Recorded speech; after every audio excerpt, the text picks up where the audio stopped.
இன்னைக்கு சமூக வலைதளங்கள்ல இந்த வீடியோவை பார்த்தோன்னு உண்மையிலேயே உங்களோட பகிரணும் அப்படின்னு தோணுச்சு. ஒரு நண்பர் இந்த வீடியோவை எடுத்து ஒரு பதிவு போட்டிருந்தாரு. அதாவது தாம்பரம் கேம்ப் ரோடு சிக்னல் கிட்ட ஒரு அம்மா பூ வித்துக்கிட்டு இருக்காங்க. அவங்க பக்கத்திலேயே அவங்க குழந்தை உட்கார்ந்து புத்தகங்களை வச்சுக்கிட்டு அவ்வளவு டிராபிக் சத்தத்துல கூட கவனம் செதறாம படிச்சுக்கிட்டு இருக்காங்க. நான் கொஞ்ச நேரம் நின்னு கவனிச்சு பார்த்தேன். அதுக்கப்புறம் வெளிச்சம் குறைஞ்சோடனே அங்க பக்கத்துல இருக்கக்கூடிய ஒரு கடை பக்கம் போய் உட்கார்ந்துக்கிட்டு அந்த கடை வெளிச்சத்துல அந்த குழந்தை படிச்சது அப்படின்னு அவர் பதிவு போட்டிருக்கிறார். உண்மையிலேயே பார்க்கும் பொழுது ரொம்ப நெகிழ்ச்சியா இருந்ததுங்க.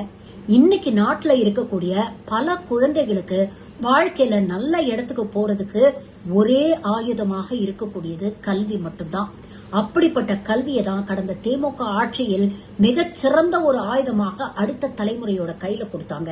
கல்வியில் சிறந்த தமிழ்நாடு அப்படிங்கிற ஒரு நிலையை உருவாக்க தமிழ்நாட்டுல இருபெரும் திராவிட கட்சிகளும் மிகப்பெரிய அளவுக்கு கான்ட்ரிபியூட் பண்ணிருக்கிறாங்க அப்படிங்கறதுல மாற்று கருத்தே இருக்க முடியாது. ஆனா இன்னைக்கு அப்படிப்பட்ட அரசு பள்ளியில் இருக்கக்கூடிய குழந்தைகளை தான் விஜய் வாழ்க அப்படின்னு கோஷம் போட வைக்கிறாங்க. கட்சி நிகழ்ச்சிகளுக்காக ஆட்டோல ஏத்தி கூட்டிட்டு போறாங்க. கட்சி கொடியை நடுறதுக்கு பள்ளி சீருடையில குழந்தைகளை கூட்டிட்டு போறாங்க.